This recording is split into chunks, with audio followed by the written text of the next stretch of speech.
Yes. I watched the job without Moths. the other day. Moths. Oh, moths. Things that eating Maybe away moths. vegetables, eat the cheap Breath stuff. and everything. Yeah,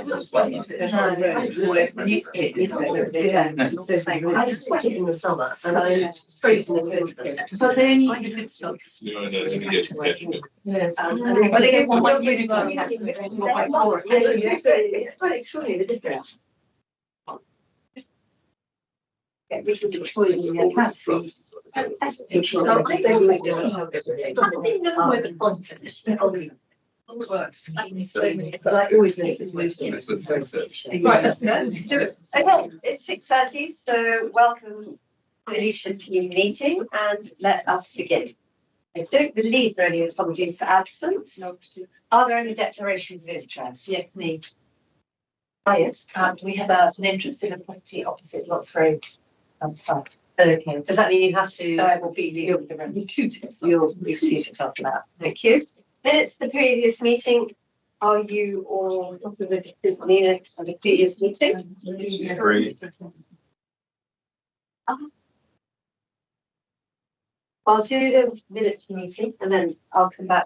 I think it's more appropriate to do the Granville silence just before we go into the Granville support. So I've changed it slightly this time. So can we agree the minutes of the meeting? There are a couple of typos in item 6 of the minutes that we're going to review. There are 2 tiny typos, and then I will sign it once those typos have been changed.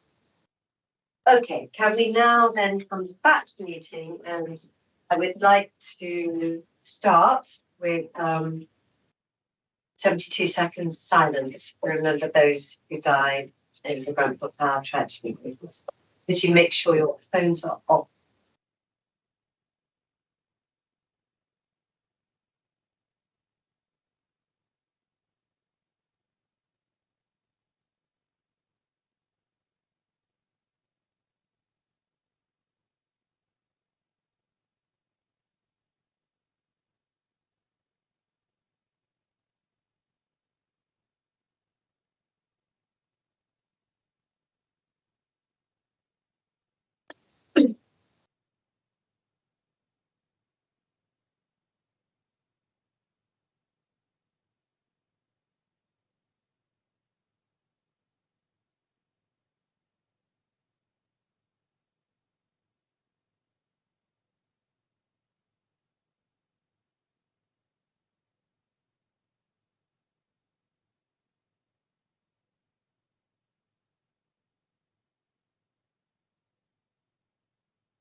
Now, with the thoughts of devotional community fresh in our minds after our 72 seconds silence, could we please consider item 4 of the agenda, which is the implementation of the future Granville support. And Jo is very kindly here to ask questions. And you'll remember that we approved in June, remember we approved in June the models for support for bereavement survivors and the immediate community, and then the final education report we approved in July.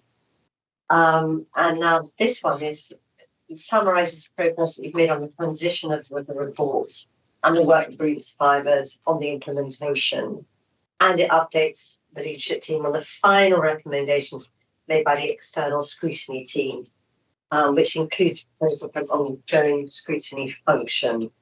And it also sets out the proposed response to the recommendation made by the external scrutiny team for us as a wider council to review and to agree.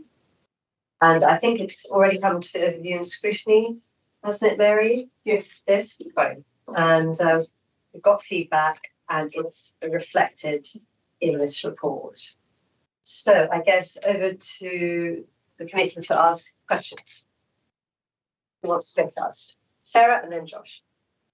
Hi, Joe. Firstly, thank you very much for all the work you and the team put into this. It's been a huge piece of work. And also to all the residents that have contributed. I think Yes. amazing, really fantastic work. So I guess it's a question about the steering group. We know that in the dedicated service, we had a steering group and they made a big impact on that service. It was really helpful feedback. So with this new implementation steering group, what's the learning of that and how do you take that forward?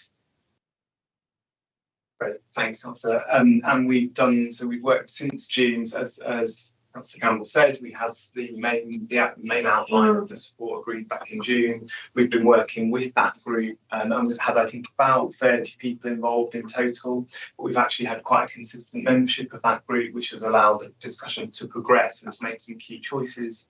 And I would say that we were really pleased to bring together a group of people who were interested in shaping the support. They were very clear from the beginning that we needed to make sure we didn't just speak to them, that we also continued to reach out beyond that group and talk to others. But I think we've had some really good suggestions from them as to how we can work more effectively, to kind of share power, to share some of these decisions and to share some of the problems.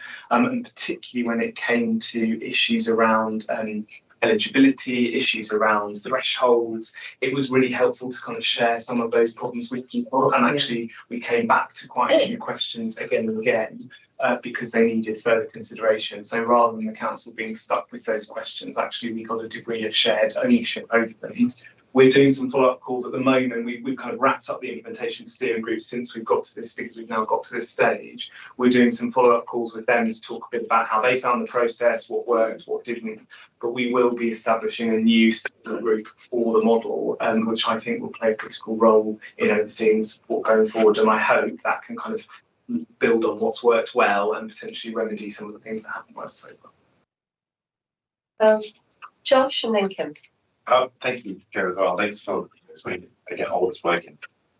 Just basically following on in your previous answer about the people that look themselves good. Now, in the report, it makes reference about 3 or 4 times that there was a relatively low response rate from people. And obviously, given perhaps competition fatigue, that added into that as well. But do you think what has been captured is reflective of actually what the overall community wants, the wider community and the immediate community, on the basis of the next stages of this program? Thanks, Councillor Brendel. That's a really helpful question. I think that so the initial consultation, which ran over about 10 months, we did get a good response to, but it's right that relative to the kind of population of that area, it is quite low, although it's comparatively quite high in relation to other sorts of similar council consultations. What I've certainly seen kind of anecdotally is that there are some people who are really ready for some of this support to be in place, and we've had a lot of interest in the leisure centre memberships and other aspects of the support, the wellbeing grants and the community advocacy team. I think the group of people who wanted to be involved in this more detailed implementation work was understandably a bit smaller, but I anticipate we will get quite a lot of interest in the model when it's up and running. The other point, though, is that through the ongoing scrutiny monitoring arrangements, there will be mechanisms for us to kind of evolve and adapt the model. So if it turns out that actually the people we heard from weren't representative, or that the kind of support that they asked for isn't quite what people need, we'll have the flexibility and mechanisms to adapt that support over the course of the next 4 years. So I hope that will mitigate that risk. So yeah, thank you, Joe. Just thanks as well. I mean, it's a lot of work. So under the recommendations, we are approving today plans for the appointment of an organisation for further independent scrutiny. I don't want to elaborate a little bit on that process going forward. Yes, of course, and it's worth stating for the record that there's a slight clarification to the recommendations, which is that will be the award of a grant following a competitive process. So obviously, as part of the global settlement agreement, the other defendants agreed for the council to lead the consultation with the community about future support, subject to independent scrutiny from a scrutiny function and the legal representatives selected. 2 organisations, a consortium of 2 organisations, collaborate and involved, who have played that role essentially over the past year, and you've got their report here tonight. They have set out plans for future scrutiny and monitoring of the programme, And as expected, and indeed as envisaged in the Global Settlement Agreement, that includes an independent scrutiny function who will look at all three of the programmes, so the support for bereavement survivors, the support for the local community, and the education and training support. And on a quarterly basis, they will review with us all of the data and the monitoring information. They will also speak directly to the community about their experience of the programme, and they will make recommendations about how we might evolve and adapt the programme on the basis of that feedback.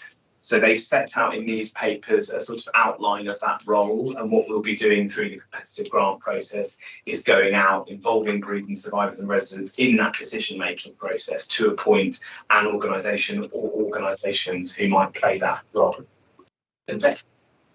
Catherine. Again, thank you very much, Jude, for all this work you put into it. I just wanted to first say that it's really good news that you've decided on a school formula, that there's the 80-20 split of the 225,000, and that I've already seen the numbers that they've allocated over the next 4 years already, the money they're getting, determining on how many Grenfell affected children will be still in their schools at that time. So that was fantastic. But I just wanted to ask about you say that to date 42% of access funding. First of all, that I'm presuming that 42% is of all the people that are eligible to access it. Which paragraph is that, Hanson? It's 5.28. But my question actually was, what work is being done then to encourage the other 58% of the people who are eligible to also access the funding? Yes, thank you very much, Councillor. And this is not my area of expertise. I think that 42% relates specifically to bereavement survivors. So what we're doing through, as we move to kind of the new model of support for bereavement survivors with the opt-in, opt-out, where people have dedicated service workers, those people are following up with families to make sure they're accessing the support. But the education need is also following up with families to make sure that people who haven't, sometimes there are good reasons, people are waiting, people want to use it for a specific purpose. But I hope that we will continue. That's exactly the sort of indicator that we will continue to be able to update on. Thank you. And Mary, I'm sorry, I want to say, are there any other questions? I know that we have been through this very carefully many times before, so I'm expecting there aren't any more, but maybe there are. And if not, I'm going to ask Mary whether your comments from the OSC you feel have been reflected in this. Yeah, I mean, our comments were mainly relating to future reports that we wanted to see at the OSC and the sort of information that went into them. So I think we can leave it at that. Thank you.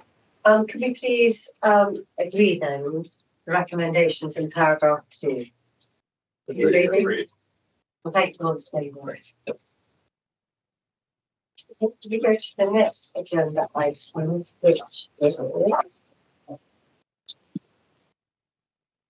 The complaints report, which is an extremely important report. So who wants to, Johnny, can you introduce it? Yeah, thank you. So first of all, I agree this is a really important report. Last year we came and brought a paper where I think we were falling short of the targets that we had set ourselves in terms of how quickly we respond to complaints and the action that we take. So I think it's encouraging that we seem to be responding to people more often within the timeframes we've set, and that the corporate complaints department is hopefully improving. We always need to be mindful that whilst we might get back to somebody within a time frame, they may not be satisfied with the response, and that for the minority of people who don't receive their response within time, it's little consolation to read that our kind of percentages are going up. So those individual cases are really important. And I think that's something that needs to be forefront, because it's those individual interactions that characterise, how people will feel about their relationship with the council as a whole. So it's really important that we don't lose sight of that. But I suppose what we're looking at here is kind of the data that's available to us in terms of what we're hearing and the complaints that we receive. The figures for the year that we're reporting now are still not where we'd like them to be, although they represent some progress.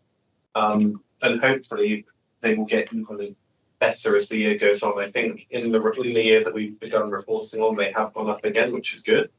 And that's a testament to Sophie and the team and I suppose all the officers in the council, because every department receives complaints and is responsible for how they respond to them.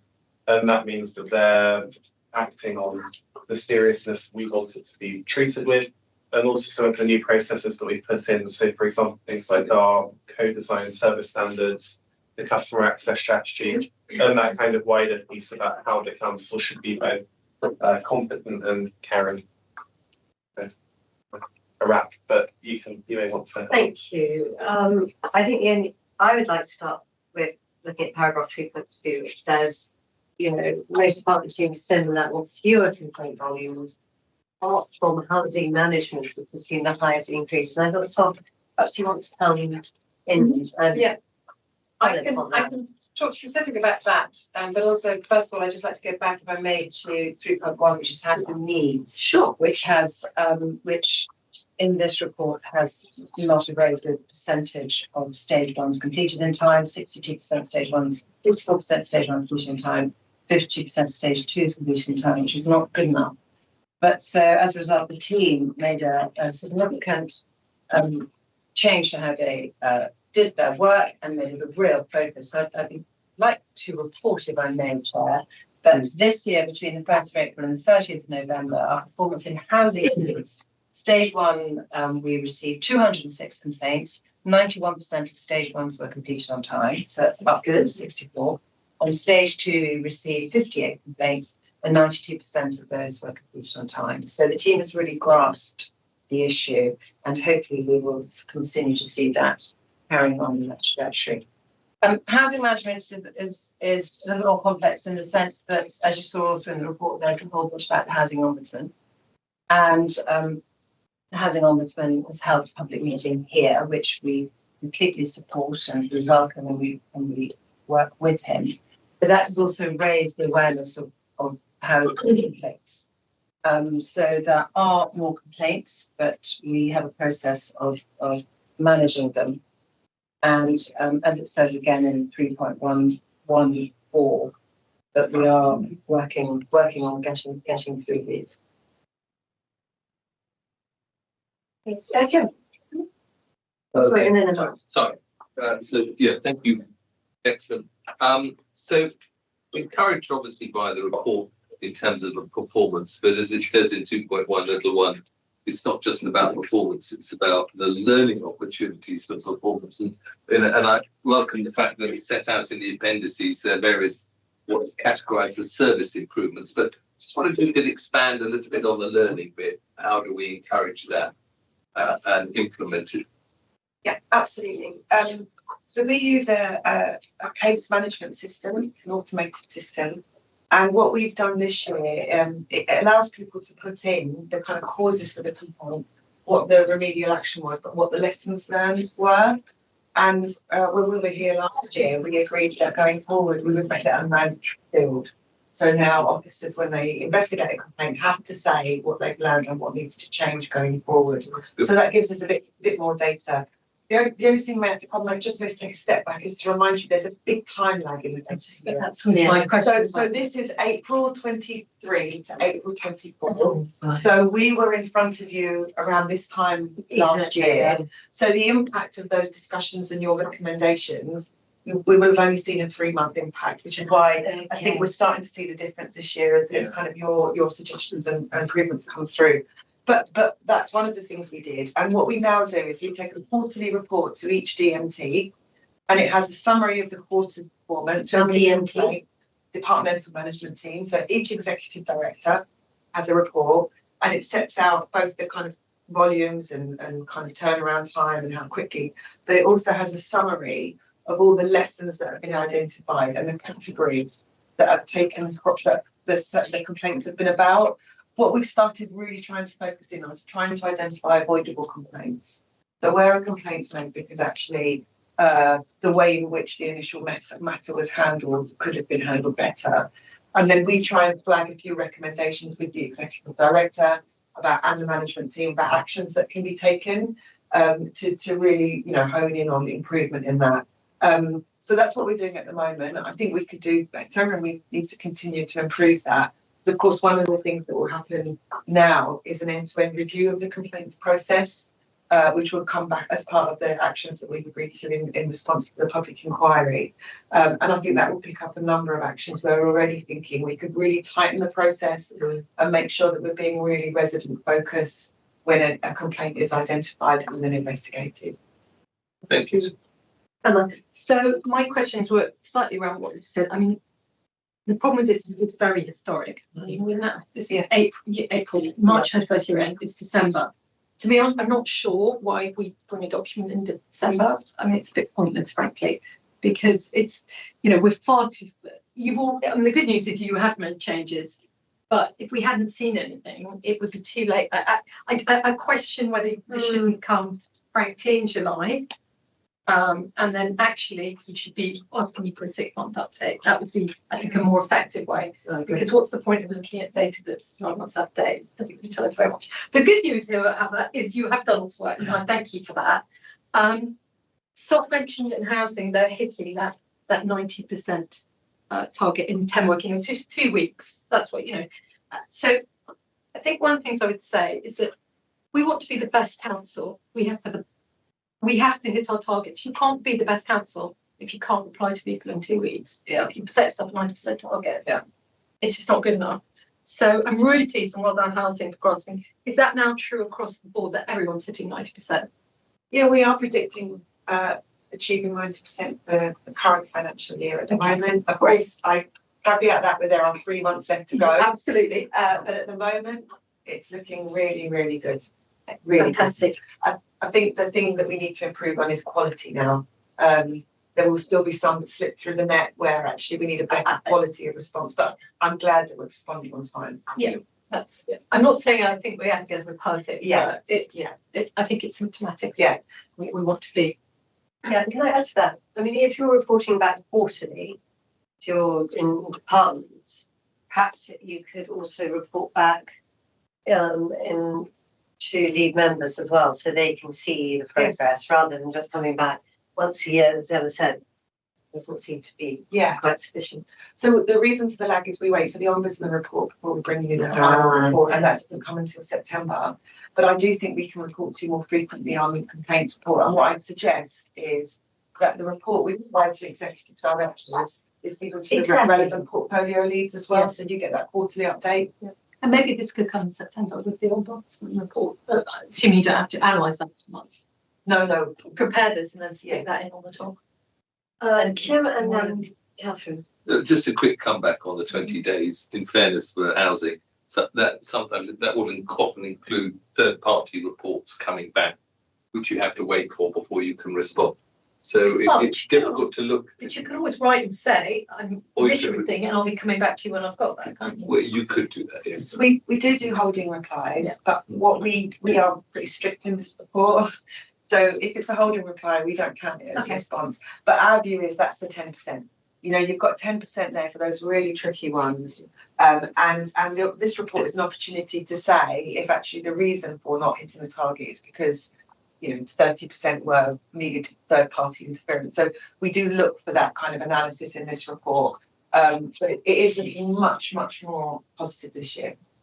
That's good. I was just going to flag actually to your point, Emma, to congratulate the FCS team that for Q1 24-25 they've had 100% stage 1 and stage 2 complaints responded on time. So that's pretty impressive. So I think by the time we're at this stage next year, their numbers will have dropped hugely. But I think also what's interesting in terms of sort of transformation is the piece about expectations, actually making it clear, particularly the children's, as when there's, you know, wanting to leave schools, what the expectation might be, so that you're not constantly escalating, to make it very clear in the first complaint that this is where it's likely to go. Yeah, I think that's something we struggle with in housing. We need to make that clearer.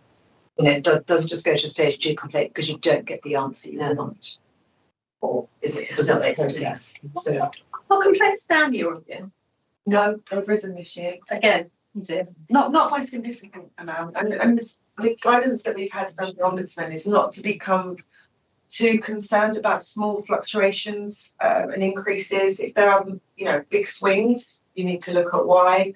But actually, it's a positive indicator that people can access the process and they feel that they can complain It's much more important that we look at what are they complaining about and is that avoidable? And I think escalations is where we particularly have an eye on what the escalation was about. Yeah. Sometimes it will just be that the answer is not wanted, but we're finding a number of cases where the answer didn't actually explain or directly address the concern, and that's something we can avoid and we really want to address going forward. That's our kind of target this year. But can I ask you, Maxine, as chief exec, do you occasionally do a sort of little dip into things and just see what the complaints are like, or just have a sort of an overview, or do you wait for just the reports to come? Yeah, so, well, I think Sophie and I had many discussions about complaints, and actually we were looking at our management team today, and we were looking at the Q2 figures, and those will come to joint leadership team, I think, in January. So, and we can certainly provide them for all legal market briefings to have that. Yeah, so we look at the learning, and whenever I get an ombudsman complaint, often ombudsman complaints come to me, I don't just forward them on. I read all of the detail and talk to the exec director about what we picked up from here. And Doug Doldring knows that I quite often give him a call to find out what it was about. So I think learning, and that's I think the thing that we have started motoring on last year, but has really picked up pace, is just that kind of learning from the complaints. I mean, there are still complaints that don't meet the right standard as we will. Thank you. And Mary from the OSC, was it? Yeah, I think we discussed generally a concern about the level of the number of complaints, also about the fact that the ombudsman had nearly issued a witness summons to us on one case, and we did talk about that quite a lot. And I understand there were extenuating circumstances, but it is still quite embarrassing as a council. And we talked quite a lot about the tone of the responses, which again I think is something that's been reflected, getting it right. When you're saying you're sorry, we need to really sound as if we're sorry, and sometimes they just don't manage that.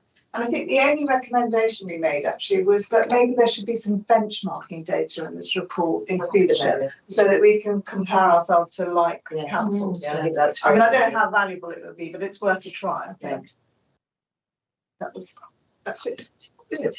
Thank you very much. So I think this is, the recommendations are in paragraph 2, which is reviewing the council's performance and reporting the local government and social care ombudsman findings to full council. So can we read the recommendations in paragraph 2, please? Thank you. Now let's go to item 6, which is updating the council policy on the use of certain contractors and suppliers on council construction projects. But before we do this, could we possibly, because I see that this has a confidential paper next to it, appendix, and the following item has a confidential appendix. So what I would like to do is to go into private session to look at both of the other confidential appendices, and then come back and discuss this in public. Is that look at my government advisor, is that okay? And my next question to you is, do we need to go into separate rooms? Oh, thank you. So we can't really. We don't choose.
Thank you. Always streaming? Yes, thank you very much. Okay, so agenda item 6. Yes, I'll just say just a few words and then leave it to Dan. But the executive summary is quite self-explanatory, and just want to say this is absolutely essential to be doing this. The ban on certain contractors that were involved with the terrible Grenfell tragedy. It's absolutely the right thing to do, and we're already doing it from 2021, and we promised to review it after the inquiry report landed, and so this is what we're doing, and this is what the papers for us is about. I don't know if Dan wants to add anything more to that. No, only that we're already kind of standing with it, because there's now a fair amount of work to do to implement it in terms of passing it down through the supply chains and making sure that everyone who's currently and in future working with this understands what this is. So we're kind of ready to press the button on that subject to the decision. But the whole thing's been drawn up in close collaboration with the teams who work with experience like this. So we're ready to do that, and we're confident in its kind of quick implementability, if that makes sense. Thank you. Kim, you wanted to? Yes, no, I was just going to say, this is absolutely brilliant that we're doing this, and really do support it, because we know the impact and distress it causes when these products are used. So my question is that what do you think we can lead, get other people to follow our lead on this? Particularly thinking about third parties that might be building within our borough, for them to consider this impact of using these bans. Yeah, I think my experience is that developers and housing associations, social landlords are always interested in our advice about what it is to operate in this borough in the Grenfell context. If you see what I mean. So and included in that is them wanting, for whatever reason, to understand and respect community sentiment in relation to the Grenfell context. And so, the clear fact that we've done this, and the clear fact that we've done this in response to expectation from the bereaved survivor and wider community, means I think that we can make it very clear that anyone with ambitions to operate in this borough needs to pay attention to those sentiments, to the same sentiments that have driven us to take this decision. We can't enforce it, but I think my reading is that those kind of, that certainly some of the firms I've talked to are motivated to get this right, if you see what I mean, and to not to upset the community in which they're operating. So I think that's the way to approach it. It seems to me, but I think we do have some leverage there to kind of show some leadership and give some advice to people operating in the borough in that way. Thank you.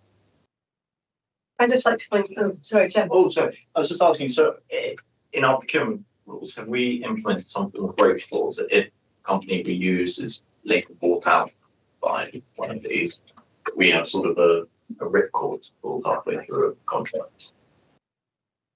In order to give us assurance that we don't end up halfway into a contract. Yeah. And there are obviously practical implications of that, a kind of half-done scheme, if you see what I mean.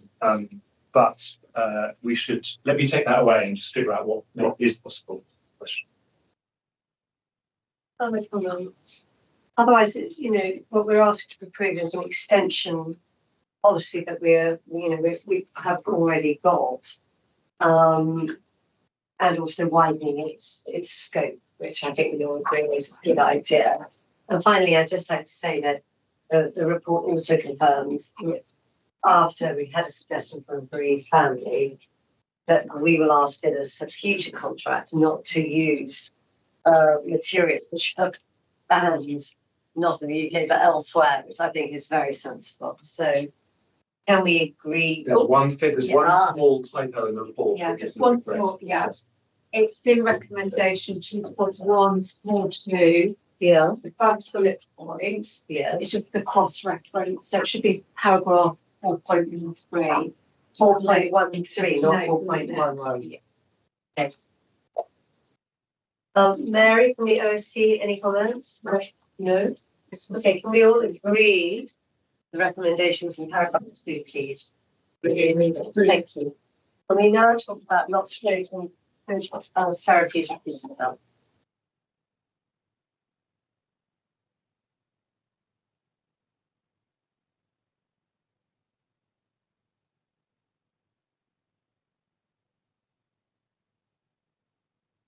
Now, obviously, it's important this report is confidential, and we've looked at the appendix and asked questions of officers. Is there anything, Emma, you'd like to really draw out? I think I just want to flag a couple of things.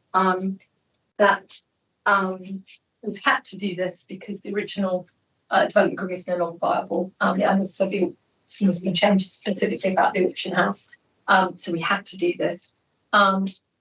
Even though they're in the Part B, not every detail is agreed, but we really want to get on and build this because the key thing that's going to deliver for us, which is in the Part A, and 5.3 is the 65 patents.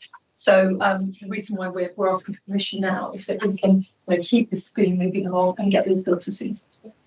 I think it's probably fair to say one that gets everything that you want to get as much as you possibly can. As good as it is possible. And do you feel you're getting there? When are we going to close on this? Because we're all very keen to get those. So it has to be a matter of weeks in order for us to. Okay. And are we sure we're going to get all the grants and things?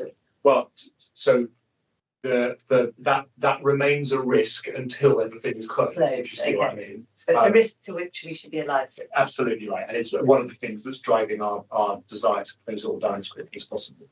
Perhaps you could say something about in terms of it's only, I don't know, can we say when the grants was at Part B information are due to expire? I mean, the dates in the council in the GLA's housing programme, I think, are public domain. Yeah.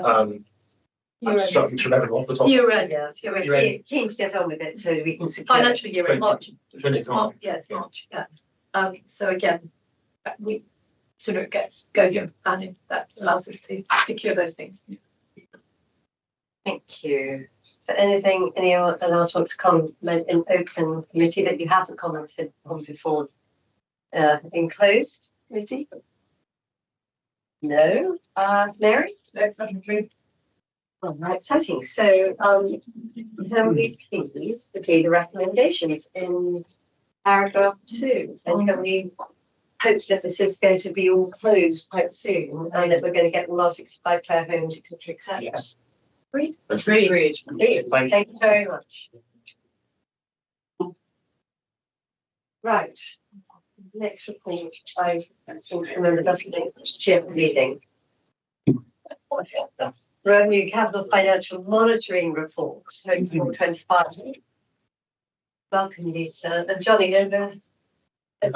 Yes, so as you say, it doesn't make particularly happy reading. In many areas, it's a continuation of trends that we talked about at previous monitoring reports. So the biggest pressure is still housing and temporary accommodation, which is a pan-London pressure that we see few signs is likely to abate soon. So although we do very good prevention work, there's still a big challenge there.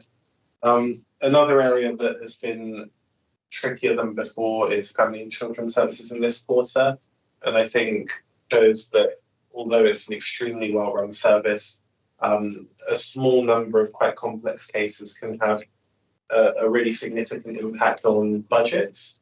But there is also lots of good work. So in areas like social care member reporting, pretty much a balance, which is really positive. I think the wider context is that, we're waiting on the government settlement for the years ahead, and the climate for the government is very, very perilous right now. And we should be, very, very alive to the pressures that we have, because they're more than we've had in previous years. Yeah, Lisa, do you want to add anything to start with, or should I ask questions? Get people to ask you questions. No, happy to take questions. I think it's probably the easiest way. Yeah. So, well, as Johnny said, the big overspend is in housing and in temporary accommodation, and he alluded to it being a London-wide problem. And just to kind of put our overspend in context, I'm not trying to say it's not something we need to be absolutely looking at and dealing with, but all London boroughs are spending £1 billion in temporary accommodation. I mean, it is absolutely huge. It's beyond just individual boroughs being able to tackle this issue, and it has to come from government. Some form of help, solution, idea. You know, we all need to work together on this, because otherwise we just find we as a borough doing very, very well, putting a lot of our temporary accommodation to private rented sector landlords, but still all other London boroughs, and there's only a certain number of private landlords available. All chasing the same. All chasing them, and that pot has now been reduced by 40% recently, because a lot of landlords want to get out of being a private landlord. It's too much responsibility now to be a private landlord. And the government, you know, we welcome that the government has put forward some money for housing, but we understand it's only 233 million for the entirety of the UK. So we'll yet to see what our breakdown as a borough would be. But I'm sure that our housing team is doing all they possibly can. Johnny mentioned our prevention rate, some of the best in London, our innovative aspect using private rented sector started by my predecessor, Councillor King Smith. But I'd be intrigued to find out from Lisa what you feel from a financial point of view, how we are going to solve this. Because if this carries on into next year, we're going to be over again and again and again. And luckily, we can use a lot of our other reserve, of our other income to support this. But that can't be sustainable. Yeah, so thank you. So first of all, there is a growth item in next year's draft budget, which is out to consultation at the moment. It is £2.5 million, and we are questioning at the moment ourselves, is that enough given the figures we're seeing in this report? As you referenced, we're waiting for the draft settlement, which we're expecting next Thursday. There is an indication of just over £200 million more growth. We don't know what our element of that will be. And then we are doing some work, as the committee will be aware, around levelling up money from the pension fund. Can we invest in property, which means we can obviously reduce the cost against the general fund. And we're also looking at other options as well of where we can, you know, make this more sustainable and make it more cost effective. But it is a real worry. As Johnny says, you know, we aren't in as bad a place as a lot of London, but it is not a good place to be in. So working with Dan and the team to do everything we can to reduce that and to make sure that we are questioning every single penny that we spend through this. It is really important that we do get control of it. Thank you, Catherine. Well, I just need to take ownership of our 660,000 overspend, which is forecast, having previously forecast a balanced budget for Q1. But I think really what I wanted to flag up, which I have flagged up before and will continue to, that all these things are slightly out of the control of what our officers can do. So fostering placements, this is just because it's taking so long through the legal process to have any agreement where they're going to go. So it's a cost to us while they're going through that process. The disability placements, as we know, you have a couple of people with very difficult disabilities that we have to place that can cost a huge amount of money. And then we've got the ICB who we think aren't paying us the 196,000 that they owe us, which we're now taking them to judicial review about. And our looked after children numbers have increased. So, I mean, we've just got a lot of pressures coming down on children's services, but I think we're doing really well looking at transformation and how we can do things better through the delivering better value. You know, so we are cutting our costs, but the costs that are coming at us just seem to be increasing. Now, I know we've put a £1 million budget pressure into the budget, but, you know, obviously looking at these at this early stage, it's making me feel anxious.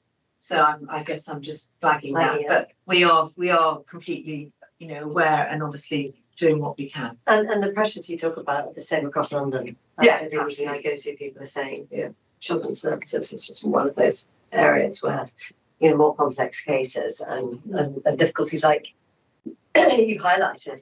If the legal system's in complete state of meltdown, then we have to keep children in families where we quite like to move them on, etc. And everything sort of clogs up. Yeah.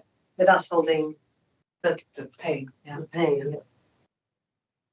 Jem and then Josh. Thank you. Yeah, it's tricky, very tricky out there.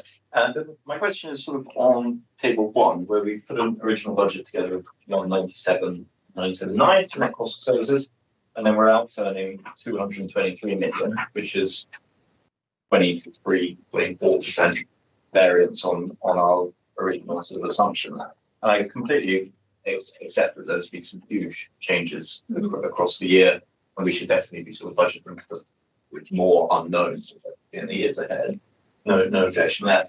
But my question is, what is the largest component of that 26 million or 25.5 million pound shift? And then on 112, 112, it says, we will continue to have prudent reserves against any risk calculated.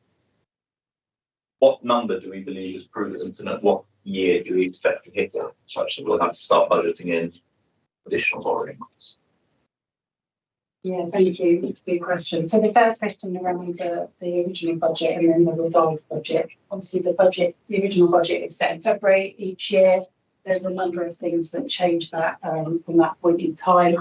And the big one to point out is in resources and customer delivery, where it's moved from 14 million to 27 million. The big element of that is into the Oracle project. So we're drawing down money from reserves. That reserve then goes against that budget. And then obviously we spend against that. You'll be aware from the previous conversation that we can't capitalise that project anymore. So that's a big change there. Other changes are around in children's and adult social care. There was 1.8 million grant that came in later on after we'd set the budget. So that's been reflected later in the year. And then you'll see sort of contingency and centrally held budgets as we move them from being held in those budgets up into the services that are actually incurring the spend against those. Mm-hmm. And then with regard to reserves, yes, you've got a section on reserves in the report, and you've got a table in there at section 31. And you can see that there are a number of reserves that are earmarked, 49 million pounds worth of earmarked reserves. So they are spent during the year. We do always keep a general fund working balance of 10 million, which we try very hard not to use, and we haven't used for a number of years. Actually, I think 5% of budget is recommended in the reserve, so we are massively over that at the moment. But I think what we need to recognise is some of those things, these numbers will reduce because we should be spending some of those reserves. They've been put in there for a short period of time, quite often it's timing. So the collection fund being a prime example, that's timing. Money's come in 1 year and then we have to pay them over the following year. So I think we are conscious that we are using reserves, we're using quite a big chunk for the Oracle project. If there is any opportunity, we will want to increase reserves. So if we were to understand at the end of the year, to put that money into reserves, if there's any opportunity where the grant comes in, we'll put that into reserves as well. But as you can see from that table, that goes right out to March 2027, still forecasting general fund reserves of 61 million. Which is a significant amount. That's about a third of the net budget. Any other comments? Josh? Thank you, Lisa and Amanda. Just two things. One, reiterating Catherine's point, that obviously our social care has huge cost pressures coming down the track. Care is increasing, the amount of people using it are increasing, and I know it has a £0 variance right now, but that's due to great work for Viz and the team not getting that to the case. But given Catherine's very kind of flagging of the £660,000 overspend for children's services, I couldn't help but notice that the £1.15 million overspend for resource and customer delivery, especially on financial management, digital data and technology, customer delivery, and human resources. So it's a few lines in there that have tipped over what was initially budgeted for.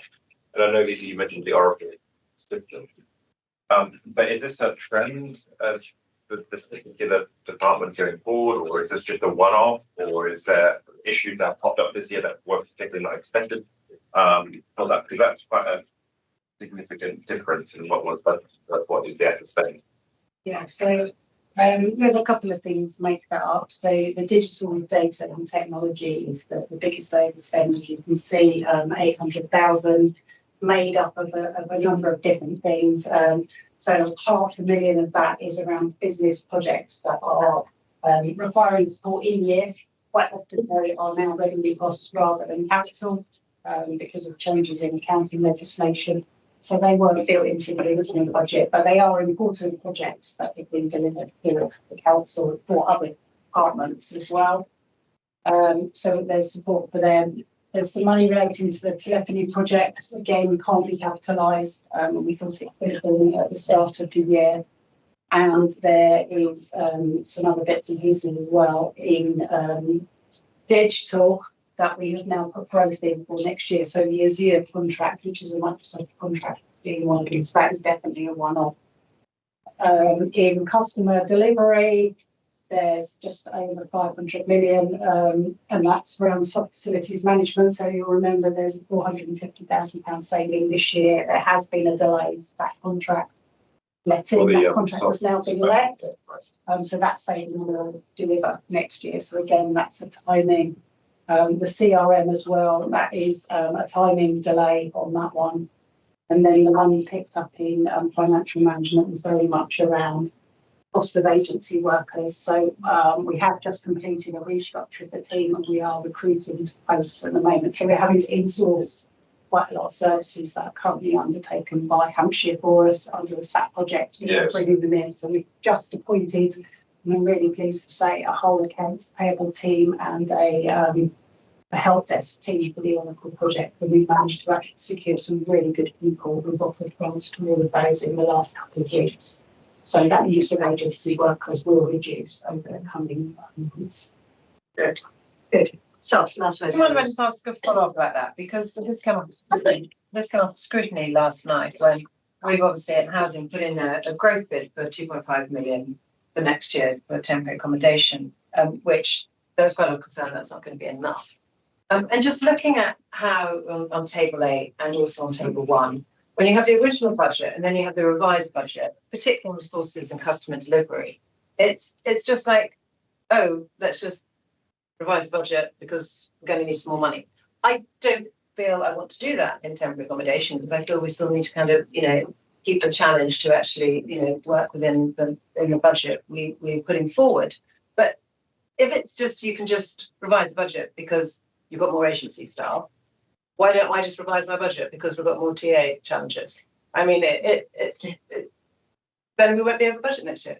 And yeah, I don't feel comfortable doing that. So can you explain why that happens? Sure. Challenge. So the big movement there is against financial management, and actually it's, as I mentioned just a minute ago, it's to do with the Oracle project. So we're drawing down from the projects reserve to fund the Oracle project. It's not a capital project anymore, it's a revenue project. So the expenditure is going through the revenue account and the corresponding funding has come from reserves, hence why the budget has gone from an original budget to a revised budget.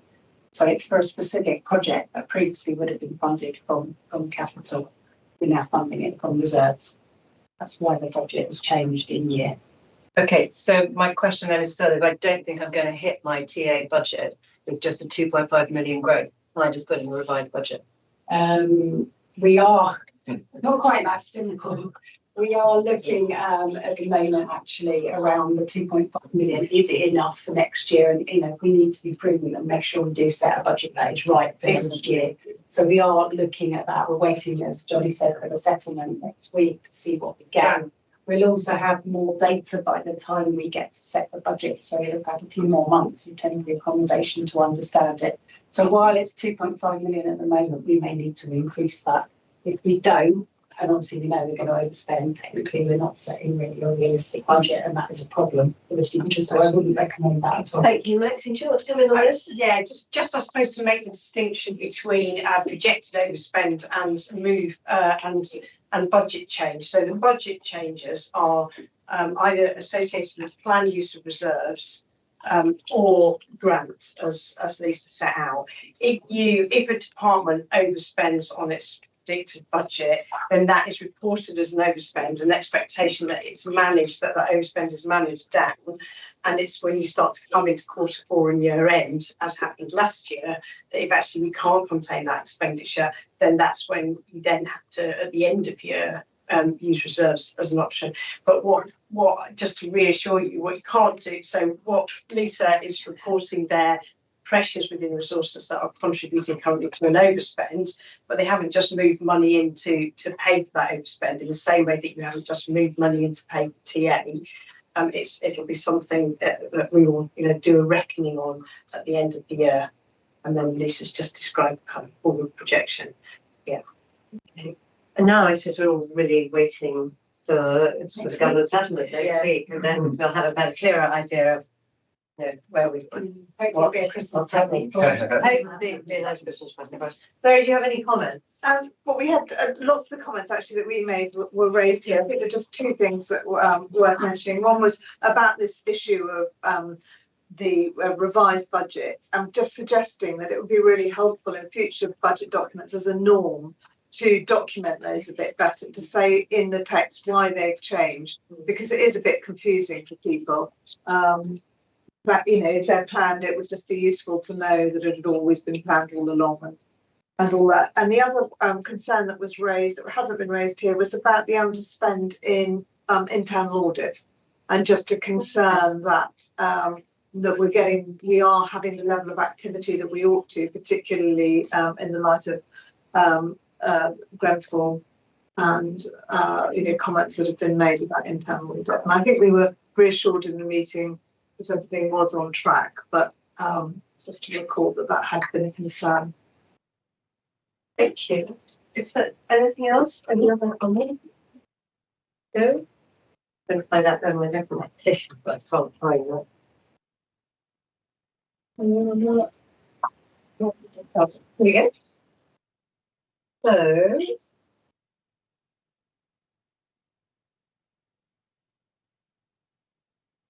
So the recommendations are again in paragraph 2, and can we please agree them? Yes? Everyone's happy? Thank you. And unless there's any other business? Any other business? No? Okay. I'm glad to meet the table. Thank you very much, Stephen. Thank you.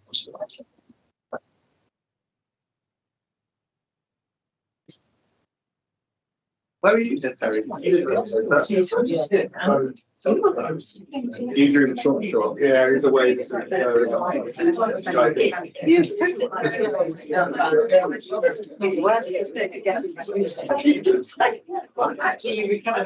Meeting here.